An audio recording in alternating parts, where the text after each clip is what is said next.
Na súa chegada á cidade de Querétaro, políticos e empresarios pontevedreses participaron como convidados nun foro de intercambio de experiencias sobre mobilidade celebrado no Club de Industriais de Querétaro.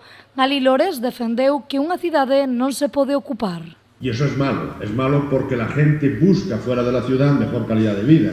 Se produce suburbanización, las ciudades crecen en superficie en una extensión muy grande y a partir de ahí los desplazamientos ya son imposibles andando, hay que coger el coche. Por lo tanto, es la pescadilla que se muerde la cola, con el apoyo de muchísima gente que está por la labor y sobre todo de la gente más dinámica, también comerciantes, también vecinos que querían cambiar la ciudad.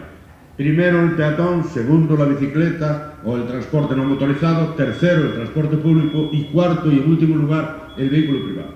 Querétaro é un municipio que medrou moito económicamente nos últimos anos e que xa tomou medidas para mellorar a súa mobilidade.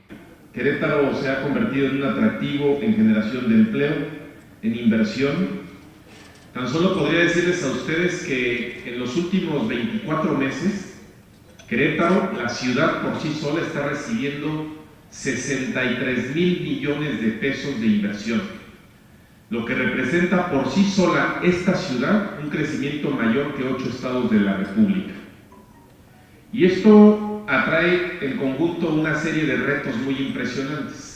O presidente do municipio explicou que como primeira medida implantouse o transporte escolar gratuito para que os pais non teñan que levar os nenos ao colexio e que se construirá case 200 kilómetros de ciclovías e promocionaránse edificar hacia arriba e hacia dentro, co fin de non ampliar máis a cidade.